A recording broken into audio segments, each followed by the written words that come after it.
सभी को प्रभु यीशु मसीह के नाम में जय मसीह की।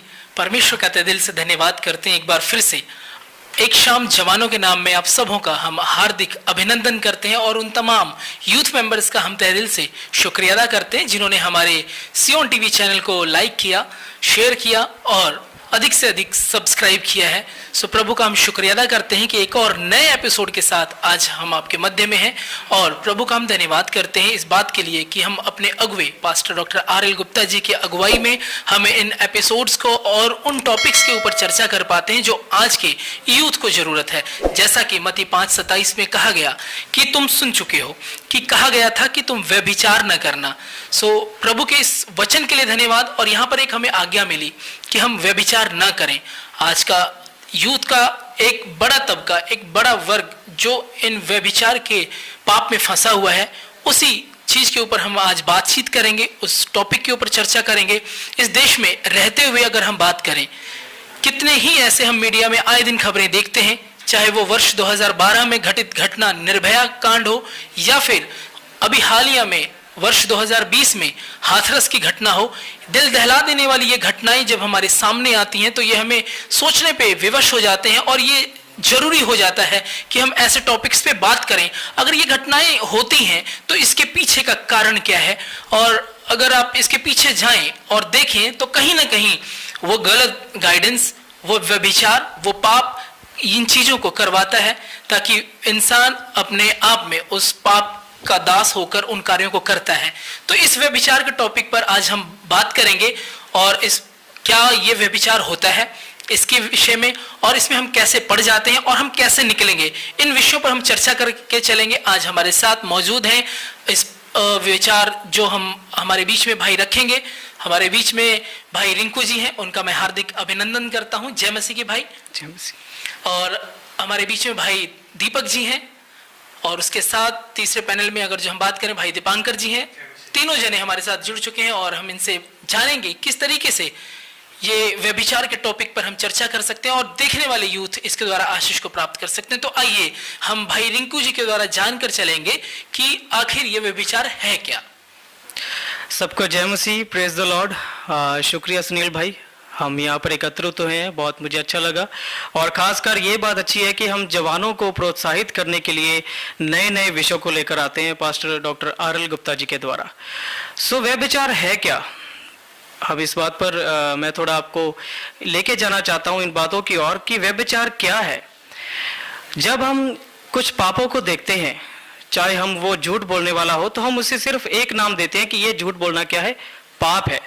पर जब हम व्यभिचार को बोलते हैं तब हमारे माइंड में बहुत सारी बातें आती हैं कि ये क्या है, घिनौना पाप है। बिल्कुल। क्योंकि हम इस दुनिया में बहुत सारी ऐसी चीजें देखते हैं जिनको देखने के बाद वो जो व्यभिचार से जुड़ी होती हैं, हमारे कान और आंखें बंद हो जाती हैं।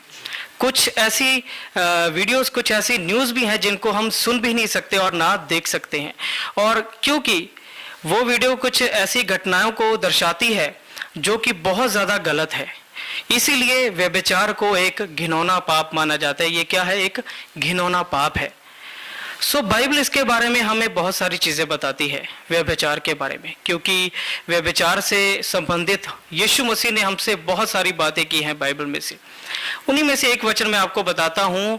पहला कुरिन्थियों 6:18 में लिखा हुआ है कि जितने और पाप मनुष्य करता है वह सब क्या है, देह के बाहर है, परंतु व्यभिचार करने वाला व्यक्ति अपनी ही देह के साथ पाप करता है, व्यभिचार करता है। सो आप यहाँ इस वचन को पढ़कर, इस वचन को सुनकर ये अंदाजा लगा सकते हैं कि बाइबल में साफ साफ बताया गया है कि जितने और पाप मनुष्य करता है वो सब क्या है, देह के बाहर है। जो परमेश्वर का मंदिर है यानी कि हमारी देह, जब हम उसको लेकर पाप करते हैं तो ये बहुत ही गलत है परमेश्वर के लिए, और ये परमेश्वर की नजरों में कतई बर्दाश्त नहीं करते परमेश्वर से।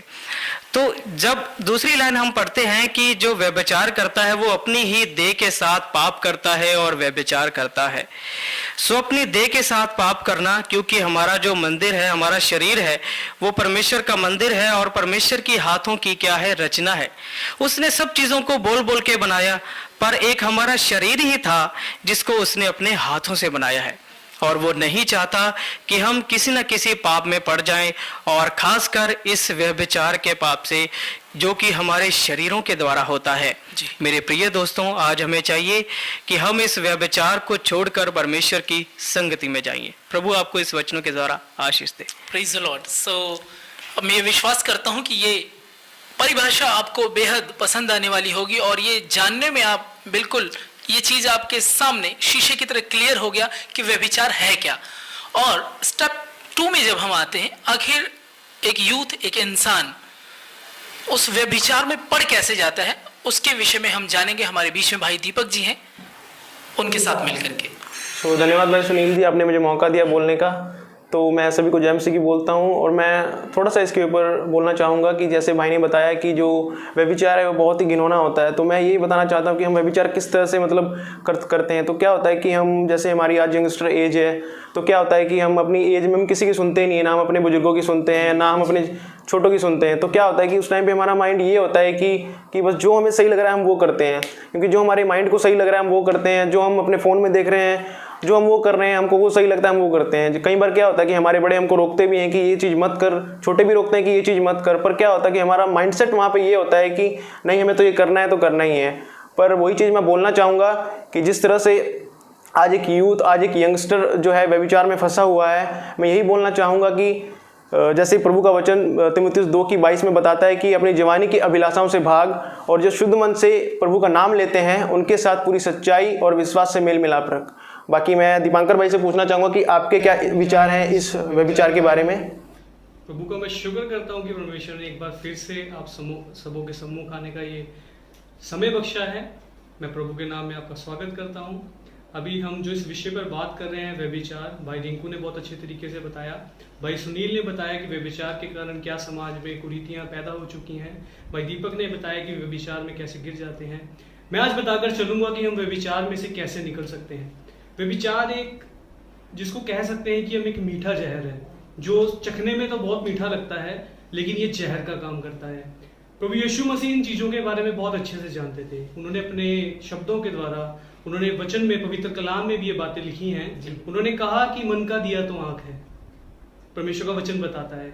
तो जहाँ अगर तेरी आंख निर्मल है तो तेरा सारा शरीर भी निर्मल रहेगा। तो व्यभिचार की जो शुरुआत है वो आंख से ही होती है।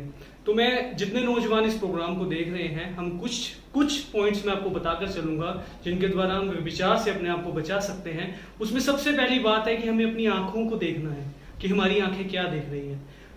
क्योंकि अगर हम किसी लड़की की तरफ गलत नजर को उठाकर देखते हैं, या किसी गंदी पिक्चर को देखते हैं, या किसी गंदे पोस्टर को देखते हैं, एक बार अगर हमारी नजर उस पर पड़ती है तो उसमें कोई बुरी, मैं समझता हूँ, बात नहीं, क्योंकि वो तो एक अचानक से आपके द्वारा हुआ।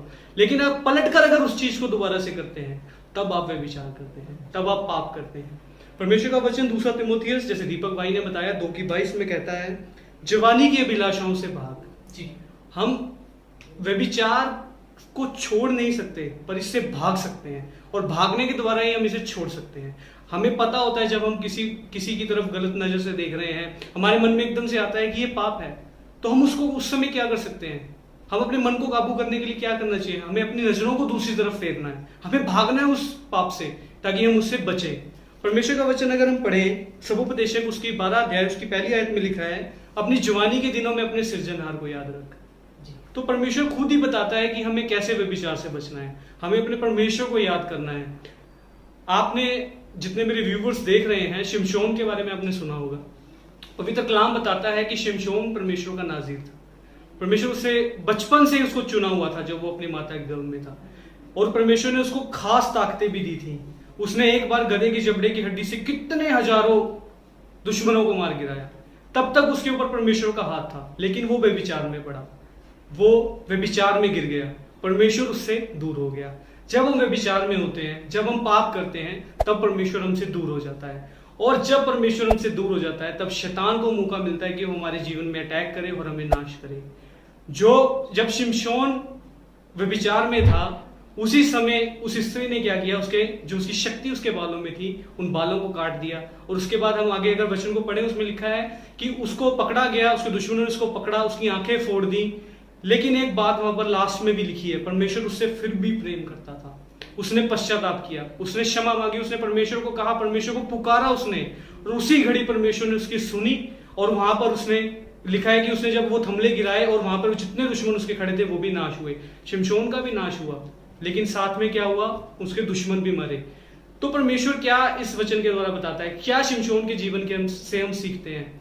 हमें नाश होने से पहले ही परमेश्वर की ओर फिरना है। हमें पहले ही परमेश्वर के वचन को थामना है, परमेश्वर के वचन को पकड़ के, परमेश्वर के वचन में जड़ों को पकड़ के हमें अपने जीवन को बचाना है, ताकि हमारा नाश ना हो। हम पहले ही प्रभु के आगे रिपेंट करें, पहले ही घुटने टेक ले प्रभु के आगे। आज जितने नौजवान इस प्रोग्राम को देख रहे हैं, सियोन प्रे टावर की एक बहुत अच्छी मुहिम है इस प्रोग्राम, जिसका नाम है आज की शाम जवानों के नाम, कि नौजवान इस प्रोग्राम को देखें। मैं आज आप सबको एक ही मैसेज देना चाहूंगा, इस प्रोग्राम को अधिक से अधिक लोगों तक पहुंचाएं, ताकि वो भी इन शब्दों के द्वारा इनको सीख कर वो समझे कि हमें कैसे इन पापों से दूर रहना है। व्यभिचार में हम इससे भाग सकते हैं। परमेश्वर का वचन अगर हमारे साथ है, हमें चर्च में जुड़ना है, अपने चर्च में जाएं, हमें प्रभु के साथ अपने रिश्ते को मजबूत करना है, तो हम व्यभिचार से बच सकते हैं। तो भाई सुनील, मेरा 2 पॉइंट्स यही थे जो मैंने आपके आगे रखे। जी, बहुत बहुत शुक्रिया आप सभी का, और बेहद खूबसूरत शब्दों में आपने इसे हमें, जो भी हमारे व्यूवर्स हैं, जो भी यूथ है उसको देख रहा है, तो मैं समझता हूं कि इससे आसान जो हमने बातचीत की है, जहां कि ये हमारे देश में कुछ, हमारे कल्चर में ये होता है कि हम इन विचारों के लिए बात करने पे अक्सर लोग शर्माते हैं, कतराते हैं, लेकिन आपने बहुत अच्छी बात कही। सियोन प्रेयर टावर के माध्यम से ये मुहिम जो चलाई गई है कि हम उन हर टॉपिक्स के ऊपर उन लोगों से बात कर सकें जहां पर लोग लेक कर रहे हैं, जहां पर लोग अनजाने में भी पापों में फंस जाते हैं, और कहीं ना कहीं जब ये समाज में ये चीजें सामने आती हैं तब हमें पता लगता है। उससे पहले ही हमें, जब खुदावन के अच्छे दास के द्वारा जब हम सीख कर चलते हैं अपने जीवनों में क्या क्या हमारी गलतियां हैं, क्या हमारे पाप हैं, किन में हम फंस सकते हैं, तो ये जरूरी हो जाता है कि हम उनके बारे में अच्छी सीख पहले ही लेकर के उन सबों से बचे रहें और प्रभु का वचन अपने जीवन में पूरा करते रहें। तो भाई रिंकू जी, मैं एक बार फिर से आपके पास आऊंगा और मैं ये जानना चाहूंगा कि जो व्यूवर्स हैं उन तक ये जो पॉइंट्स हमने क्लियर किए हैं भी लोगों में, मैं समझता हूं कि जो लोग व्यभिचार में फंस रहे हैं, जैसा कि भाई ने आंख की बात की, जैसा कि वो आंख से देखते हैं उसके बाद ही शरीर कार्य करना शुरू करता है, कहीं ना कहीं भारतीय सिनेमा की बात करें, उन अश्लील गानों की बात करें, या फिर बात करें उन गंदी फिल्मों की जो आजकल सोशल मीडिया पर, सोशल साइट्स पर खुलेआम है। हालांकि सरकार इन सब मामलों को रोकने के लिए, कई साइट्स को बैन करने के लिए बहुत से सकारात्मक कदम उठा रही है, लेकिन मैं रिंकू जी आपसे पूछना चाहूंगा, हमारे जो मसीही समाज के लोग हैं, जो हमारे यूथ हमें देख रहे हैं, उनका क्या कर्तव्य बनता है इन सब चीजों के विषय में? जी सुनील भाई, ऐसा है कि हमारे जो मसीह भाई हैं, खास करके हमारे जवान जो मसीह में हैं, बाइबल कहती है कि परमेश्वर जो है वो हमारे जवानों से बहुत प्रेम करता है, और सबसे ज़्यादा जो हमारा विरोधी शैतान है वो जवानों के पीछे ही भागता है कि वो इस व्यभिचार जैसे घिनौने पाप में फंस जाएं। जी, तो प्रभु का वचन जो हमारे लिए एक ऐसा सामने आता है कि हम प्रभु के वचन के द्वारा क्या है, हर एक असंभव बात को हमारे जीवन में संभव कर सकते हैं। जी। तो इन सारे कामों से यदि हमारे मसीही जवान आज फंसे हुए हैं जो इस वीडियो को देख रहे हैं, मैं उनसे यही कहना चाहता हूं कि और दुनिया की कोई भी ताकत, आप चाहे अपने लिए कुछ भी कर लें, आप इस चीज से छुटकारा नहीं पा सकते। केवल प्रभु यीशु मसीह के वचन के द्वारा ही आप इसे छुटकारा पा सकते हैं। जैसा भजन संहिता लिखने वाला भी कहता है कि यदि मैं मन में अनर्थ बात सोचता तो प्रभु मेरी ना सुनता।